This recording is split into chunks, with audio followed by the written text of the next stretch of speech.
아유, 늘 오시다가 안 오시면 또 어디가 아프신가 아닌가 막 갑자기 덜컹덜컹 그래서 김기영 집사님이 요양병원에 폐렴 기운이 있으시다는 얘기 들었는데요.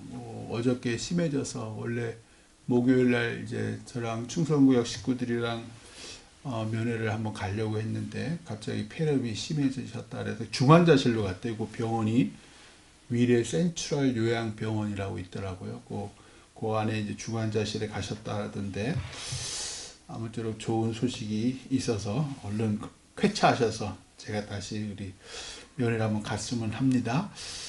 오늘 말씀은 쭉 우리가 이제 민수기 말씀을 읽는데 시대가 막 확확 바뀌어요. 이게 연도별로 이렇게 차곡차곡 쓰려고 노력은 했는데도 불구하고 워낙 예전 일이라 이게 예수님 태어나시기 한 1450년 전. 어휴, 도대체 그 시대가 언제예요? 그러니까 우리로 치면 지금으로부터 언제입니까? 한 3500년 전 일인가요? 그러니까 엄청나게 전 일이니까 이게 받아 적는 사람, 기억나는 사람도 잘 없죠. 여하튼 출애굽할 때가 예수님 태어난 비포 크라이스트죠. 그 BC 주전 1450년경에 출애굽을 시작을 해서 민수기 17장 오늘 20장 있잖아요. 17장에 이제 아론의 지팡이에서 다른 12개 지파들의 족장 지휘관들의 이름도 다 각자 지팡이 다 썼는데 아론의 지팡이에만 하나님의 증거궤 언약궤 앞에 놨더니 아론의 지팡이에만 싹이 나고 줄기가 자라고 꽃이 피고 살구 열매가 열렸더라. 그게 20년이 지난 후에예요. 그러니까 출애굽한 후에 20년이 지난 후에 온갖 그 모세와 아론의 지도력에 대해 왜 고라와 다단과 아비랑 기억나시죠? 계속 원망하고 지도자에 대해서 원망과 불평이 늘 이렇게 점철이 하나님에 대한 원망은 기본이고요. 그리고 난 다음에 오늘 말씀 이제 20장이 시작이 되는 1절에 보시면 신광야 가데스에 도착을 했다 그래요. 그러니까 이 가데스라는 지역이 예전에 왜 가데스 바네아에서 12정탐꾼이 그게 출애굽한 지 2년째 일이었거든요. 그리고 난 다음에 10명의 정탐꾼 얘기 듣고 그냥 이스라엘 백성들이 원망하고 이러면서 하나님께서 40년을 이렇게 그 지역이지 않을까 싶어요. 그 지역과 이 가데스 바네아와 이 신광야 가데스가 비슷한 곳인 것 같아요. 가데스가 워낙 많이 등장을 해요. 이제 여기에서 오늘 말씀 앞에 20장 1절 바로 뒤에 그 모세의 누나 그 왜 애굽 모세가 갈대 상자에서 아기 때 3개월이 돼서 어쩔 수 없이 이렇게 갈대 상자에 엄마가 이렇게 요괴배시죠. 엄마가 이렇게 갈대 상자에 놨을 때에 이렇게 우리 내 동생 내 막내 동생 어떻게 하나 봤던 그 누나가 미리암이에요. 미리암이 죽어요. 그 나이가 되어서 죽어요. 나이가 꽤 됐다는 얘기죠. 거의 한 120 몇 살이 된 거예요. 그래서 죽었다라고 증거를 해요. 그러니까 이제 거의 약속의 땅에 이루고 난 다음에 민수기가 끝나고 이제 신명기가 등장을 하잖아요. 신명기는 광야 생활 제일 마지막에 나오는 새로운 명령이라도 신명기잖아요. 자, 그러니까 지금 이게 그 출애굽 광야 생활이 거의 끝날 때쯤에 이제 민수기 20장이 쭉 들어가는 거예요. 그러고 난 다음에 오늘 말씀 앞에 보시면 좀 중요한 얘기를 해서 2절, 3절 한번 보셔요. 민수기 20장 2절, 3절 이게 되게 중요해요. 왜냐하면 이제 여러분들이 잘 아시는 그 얘기가 나와서 중요한 거예요. 2절, 3절에 보시면 우리 같이 한번 읽어볼까요? 시작. 회중이 물이 없으므로 모세와 아론에게로 모여드니라. 백성이 모세와 다투어 말하여 이르되 우리 형제들이 여호와 앞에서 죽을 때에 우리도 죽었다라면 죽을 뻔하였도다. 이게 지금 이게 무슨 얘기냐면 왜 고라와 다단과 아비람이 왜 하나님 앞에서 반역을 해서 14,700명이 죽었었잖아요. 지난 수요 예배 때 우리 알아봤잖아요. 그때 우리도 죽었으면 좋겠다라고 또 원망을 하는 거예요. 뭐가 없어서? 물이 없어서. 목이 너무 말랐던 거예요. 그러니까 차라리 죽었을 뻔하였더라고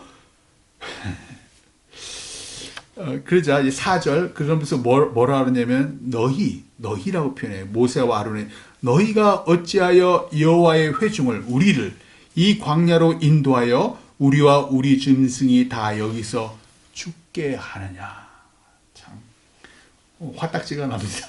그러니까 그렇게 사람들이 14,700명이나 죽어가는 걸 봤으면서도 불구하고 또 그냥 원망하고 그러면서 마실 물도 없다라고 얘기하는 거예요. 그래서 이제 또 그 뒤에 보시면 모세와 아론이 또 하나님의 회막문 앞에 딱 납작 엎드려요. 지난번에 그랬어요. 납작 엎드려요. 그러자 하나님의 영광이 임하셔서 8절에 한번 보셔요. 8절 같이 한번 읽어봐요. 시작. 지팡이를 가지고 내 형 아론과 함께 회중을 모으고 그들의 목전에서 너희는 반석에게 명령하여 물을 내라 하라. 내가 그 반석이 물을 내게 하여 회중과 그들의 짐승에게 마시게 할지니라. 아멘. 이 지팡이는 모세의 지팡이에요.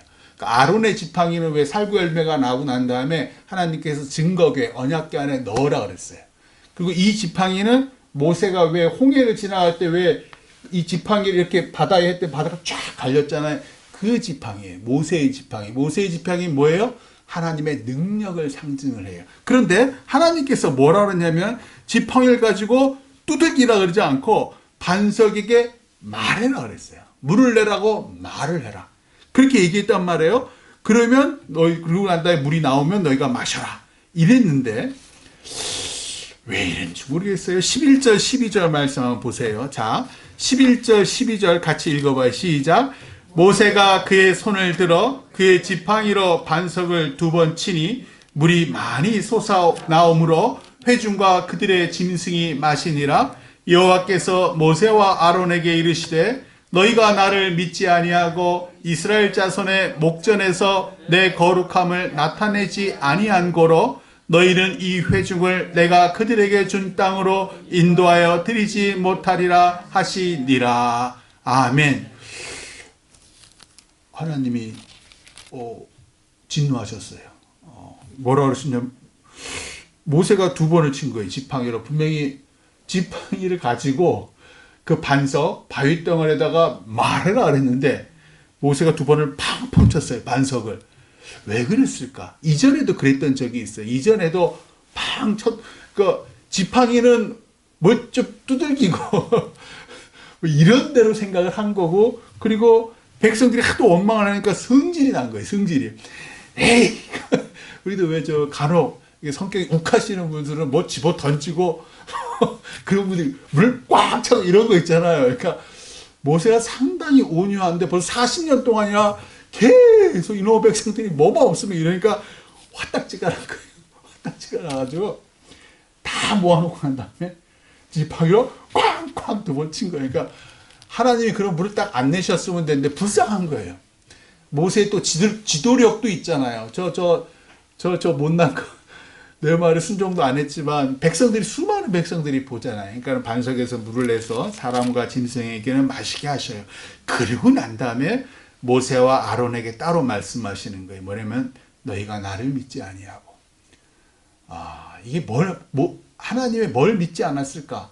하나님께서 말하라고 했는데 아마 모세가 말하는 것보다 이게 탕탕 치는 게 더 낫다고 생각해서 이렇게 하나님께서 얘기하셨을까? 잘 모르겠어요.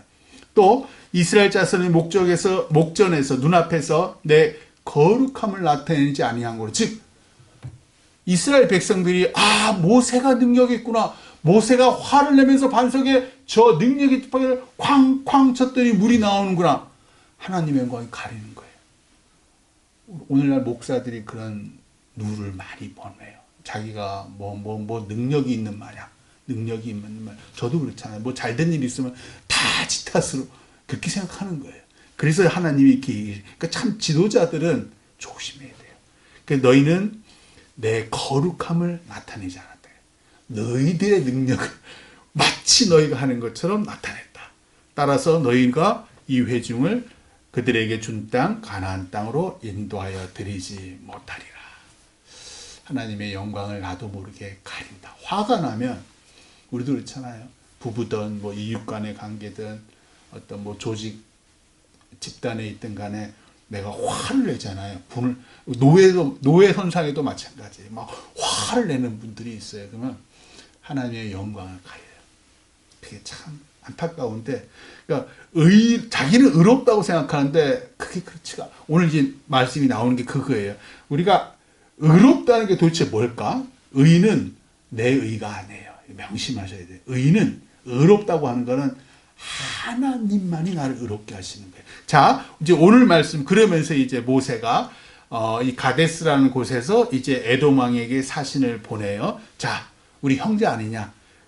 보세요. 14절에 보시면 뭐라 그러냐면 당신의 형제 이스라엘. 그러니까 우리는 에서의 후손이 에돔 족속이잖아요. 그 에돔 왕에게 우리는 야곱의 자손들이고 당신은 쌍둥이요 에서의 자손들 아니요. 그러니까 형제요 라고 제일 먼저를 얘기를 해요. 그러면서 자초지정을 얘기해요. 17절에 보시면 우리 17절 같이 읽어요. 시작. 청하건대 우리에게 당신의 땅을 지나가게 하소서. 우리가 밭으로나 포도원으로 지나가지 아니하고 우물물도 마시지 아니하고 왕의 큰 길로만 지나가고 당신의 지경에서 나가기까지 왼쪽으로나 오른쪽으로나 치우치지 아니리다 한다고 하라 하였더니, 왕의 큰 길, 왕의 대로라고, 왜 그 실크로드 있잖아요. 우리는 왜 서쪽 아라비아에서 우리나라 중국을 거쳐서 우리나라 몽고 쪽까지 그 비단 길이라는데, 그것처럼 이 당시에 애굽이나 아프리카에서 이스라엘 가나안 땅을 통해서 가는 쪽에 왕의 대로라는, 그 에돔 왕의 대로가 아니라 그 큰 길 자체, 무역상들도 왔다 갔다 하고 그런 거를 왕의 대로라 그랬어요. 그 대로를 갈 거야. 근데 그 오얏나무 밑에서는 뭐 가끈도 고치지 말고 그런 거 있잖아요. 그것처럼 포도원도 안 갈 거고 밭도 안 갈 거고 우물물도 마시지 않고 그냥 그 길로만 갈게라고 했어요. 근데 18절에 보시면 에돔 왕이 이렇게 얘기해요. 18절 같이 읽어 시작. 에돔 왕이 대답하되 너는 우리 가운데로 지나가지 못하리라. 내가 칼을 들고 나아가 너를 대적할까 하노라. 왜 이랬을까? 나오겠지만 그 신명기 뒤에 이제 2장에 나오는데 두려워한 거예요. 이스라엘 백성들이 200만 명이나 지금 엄청나게 숫자가 엄청나게 불었어요. 그리고 난 다음에 들리는 소문에 의하면 이 족속 저 족속 막 이겼다는 얘기도 듣고, 이 엄청난 족속이 나가면서 무슨 왕권이 위태로울 수도 있고, 그러니까 이렇게 얘기를 한 거예요. 자, 19절 같이 읽어요. 시작. 이스라엘 자손이 이르되 우리가 큰 길로만 지나가겠고 우리나 우리 짐승이 당신의 물을 마시면 그 값을 낼 것이라. 우리가 도보로 지나갈 뿐인즉 아무 일도 없으리다 하나. 안 된다 그랬는데 한 번 더 청원한 거예요. 어떻게 좀 비굴해 보일 수 있을 정도로, 우리 딴 거 안 하고요. 그저 그냥 걸어서 갈 뿐입니다 라고 얘기를 했는데도 불구하고 20절 같이 읽어요. 시작. 그는 이르되 너는 지나가지 못하리라 하고 에돔 왕이 많은 백성을 거느리고 나와서 강한 손으로 막으니, 강한 손이란 건 칼과 창, 군사력으로 막았다는 거예요. 군사력으로 막으니 21절 같이 읽어요. 시작. 에돔 왕이 이같이 이스라엘이 그의 영토로 지나감을 용납하지 아니하므로 이스라엘이 그들에게서 돌이키니라. 아멘. 왜 돌이켰을까? 화나는데 그냥 확 하나님의 능력으로 확 뒤집어 엎어도 되는데 그 왜 돌이켰는가가 신명기 2장 4절에서 6절에 있는데 제가 읽을게요. 너는 또 백성에게 명령하여 이르기, 하나님께서 모세에게 얘기한 거예요. 너는 또 백성에게 명령하여 이르기를 너희는 세일에 거주하는 너희 동족 에서의 자손이 사는 지역으로 지날진대, 지금 이거예요. 그들이 너희를 두려워하리니, 다 아시는 거예요. 너희는 스스로 깊이 삼가고 조심하고 그들과 다투지 말라. 이렇게 말씀하셨어요. 그들의 땅은 한 발자국도 너희에게 주지 아니하리니 이는 내가 세일산을 에서에게 기업으로 주었음이라. 너희는 돈으로 그들에게서 양식을 사서 먹고 돈으로 그들에게서 물을 사서 마시라. 그래서 그 얘기 그대로 모세가 에돔 왕에게 얘기를 했음에도 불구하고 이것조차도 거부한 거예요. 나중에 하나님께서 이 하나님의 재앙, 하나님의 말씀을 거부한 그 책임을 물으셔요. 나중에 에돔 족속에. 근데 지금은 나타나지 않아요. 자, 그리고 또 왜 그냥 돌이켰을까가 또 신명기 23장 7절에서 나와요. 너는 에돔 사람을 미워하지 마라. 그는 네 형제임이니라. 애굽 사람을 미워하지 말라. 네가 그의 땅에서 객이 되었음이니라. 아무리 미워도 네 형제다. 네 자매다. 형제 자매 간에 척을 지지 마라. 아무리 너랑 생각이 다르고 네 재산을 빼앗고 뭐 온갖 음해를 할지라도 품어라. 그게 하나님의 뜻이라는 거예요. 또 세 번째 이유가 있어요. 화평을 택해라. 그게 이제 오늘 말씀이에요. 화평을 택해라. 내 진심을 몰라줘도 그리고 억울해도 화평을 택해라. 왜? 나는 하나님의 백성, 하나님의 자녀니까. 하나님은 사랑하라 그랬고 하나님은 평화의 하나님이니까. 그래서 무리바에서 왜 또 아까 바로 앞에 읽었어요. 무리바에서 모세가 화를 참지 못하고 지팡이로 쾅쾅 두 번을 쳤잖아요. 반석을. 그랬더니 어떻게 됐어요? 너 가나안 땅에 못 가 그랬잖아요. 그러니까 이번에도 화를 못 참고 진경 앞으로. 그럼 깨고다 그 자리에서 죽을지도 몰라요. 그러니까 기억을 하는 거죠. 한번 내가 화를 못 참고 이런 일을 했을 때 하나님께서 이렇게 나에게 너 가나안 땅 못 들어가 라고 하나님의 영광을 가렸어. 마찬가지로 내가 너한테 말했어. 네 형제를 사랑해라. 에돔 족속의 땅을 네가 선하게 가는 거. 그들이 거부하면 너도 화평이니까. 화평. 억울하지. 너의 진심을 몰라주니까. 나 아무것도. 우리도 그렇잖아요. 형제 자매 간에 우리 다 결혼하고 난 다음에는 같이 한 부모 밑에 자랄 때는 참 이렇게 뭐 싸우기도 하고 늘 보다가 결혼하고 난 다음에 따로 떨어져 살잖아요. 그러면 남보다 못한 내 형제 자매들이 생겨요. 알게 모르게. 그리고 나의 선이, 나의 진심을 몰라주고 오해하는 경우도 있어요. 그럼에도 불구하고 화평을 택해라. 왜? 모세가 기억하는 거예요. 내가 분을 못 참고 쾅쾅 친 결과가 이렇더라. 따라서 이번에 에돔 땅에서 내가 분을 참지 못하고 이것들이라고 치고 나갔을 때 어떤 결과가 일어날까? 그래서 참았어요. 억울해도 참았어요. 그래서 모든 일에 있어서 내 입장에서만 생각하지 마시고 상대방의 입장에서 에돔 족속이 왜 저럴까? 에돔의 왕이 왜 저럴까? 약해서 그래. 형제 자매 간에도 막 나쁜 말하고 형제 자매 간에 이간질하는 사람들이 있어요. 그 사람이 약해서 그래. 약해서. 약한 사람들은 자꾸만 그럼에도 섭섭하고 억울하죠. 그러나 하나님의 마음, 하나님의 뜻에 순종하라. 내 생각에는 그 길 돌아가야 되잖아요. 지금 왕의 대로로 확 가야 되는데 삥 돌아가야 되잖아요. 불공평해 보이고요. 그러나 그 길 하나님의 뜻에 순종하는 결정이 나를 복되고 하나님께 영광이 되는 길이다. 그걸 오늘 말씀하시고자 하는 거예요. 나머지 시시비비는 하나님이 판단하시게 놔두고 너는 품어라. 품으면 하나님께서 때가 되면 에돔 족속을 멸하시리라. 아무쪼록 인간적으로는 억울해도 하나님의 인내와 화평 택하시기를 주님의 이름으로 축원합니다. 기도하겠습니다.